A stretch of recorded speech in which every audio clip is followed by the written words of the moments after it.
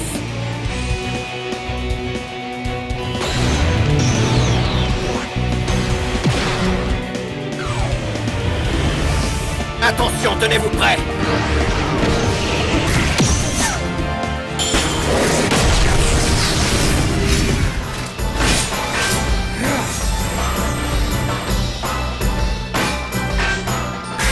A wind of sorrow, the lament of the dead. Can't you hear their voices?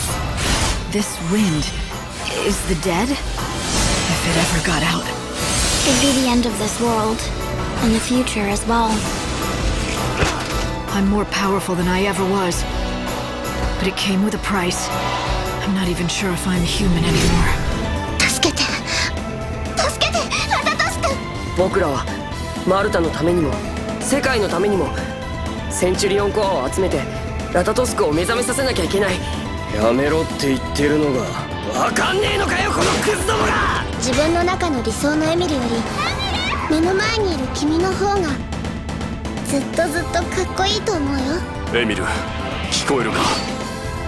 今すぐラタトスクの騎士をやめろ。いいお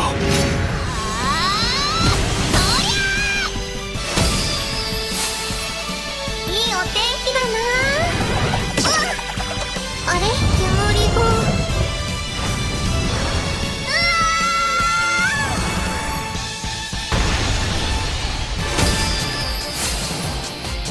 残念。これでお別れだな。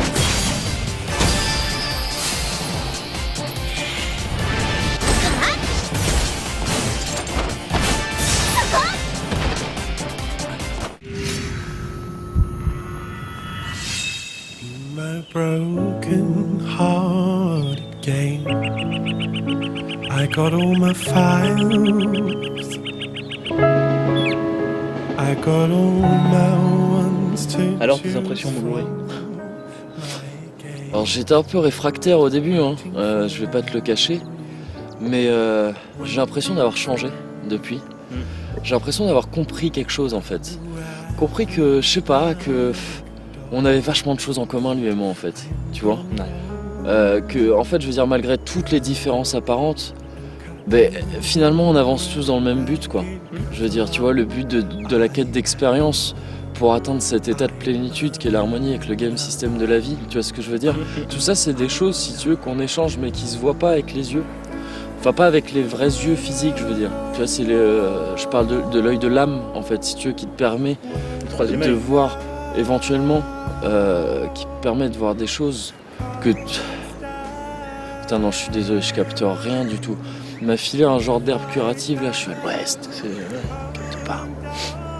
Mais c'était cool sinon, ouais, c'était chambé. Au début, je pensais que l'homme blanc et frêle était un faible, incapable de gagner ses niveaux tout seul. J'ai compris, maintenant, qu'il a en lui le potentiel d'un paladin. Je croyais qu'il était d'alignement chaotique naze, mais en fait, il est chaotique bon, comme moi. Je pense qu'il saura bien s'occuper de son groupe et faire perdurer sa lignée. Même si de très nombreux milles nous séparent, j'espère que le grand jeteur de dés nous permettra un jour de chanter à nouveau ensemble, sous la lune dorée.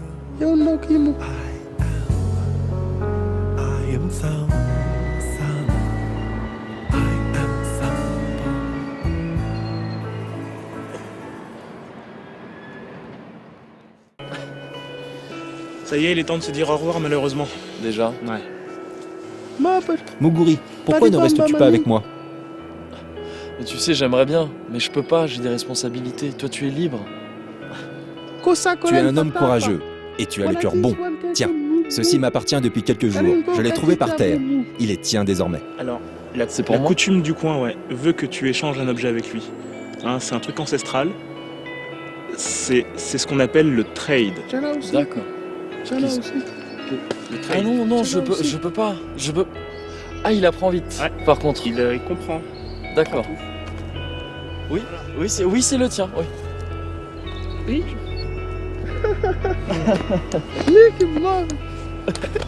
Mesdames. Allez.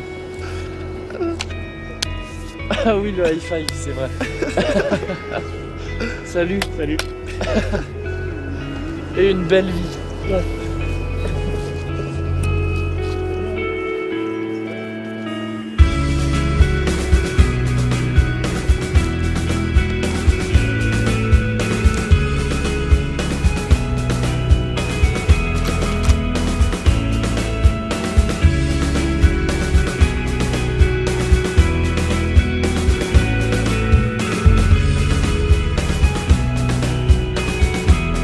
tu te rentres comment toi? Ben en RER, je suis venu en RER. En RER, ouais. Ok, on se dit RER.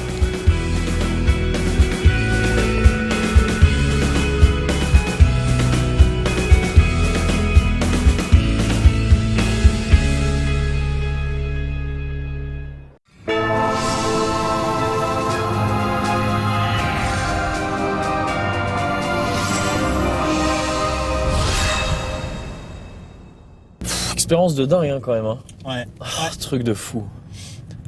À refaire. Hein. Attends, mais ouais, t'as raison. Qu'est-ce que c'est? Arrête-toi. Ouais. Non, bah non, si, c'était rigolo. Bon, j'ai un style de con, tout ça, mais bon, dans le process, j'ai couillé un flingue, quoi. Ah, attends 2 secondes, je te rappelle. Ferme ta gueule! Trace.